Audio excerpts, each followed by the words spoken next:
شروع اللہ کے نام سے جو سب پر مہربان ہے۔ حضرت صلی اللہ علیہ وآلہ وسلم نے فرمایا، مدینہ آئر پہاڑی سے لے کر فلاں مقام تک حرم ہے۔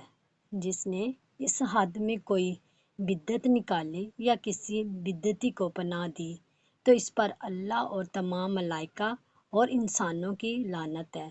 نہ اس کی کوئی فرض عبادت کو مقبول ہے نہ نفل۔ اور آپ صلی اللہ علیہ وآلہ وسلم نے فرمایا کہ تمام مسلمانوں میں سے کسی کا بھی عہد کافی ہے۔ اس لیے اگر کسی مسلمان کی دی ہوئی ایمان میں دوسرے مسلمان نے بد عہدی کی تو اس پر اللہ اور تمام ملائکہ اور انسانوں کی لعنت ہے۔ نہ اس کی کوئی فرض عبادت مقبول ہے نہ نفل۔ اور جو کوئی اپنے مالک کو چھوڑ کر اس کی اجازت کے بغیر کسی دوسرے کو مالک بنائے اس پر اللہ اور تمام ملائکہ اور انسانوں کی لعنت ہے۔ نہ اس کی کوئی فرض عبادت مقبول ہے نہ نفل۔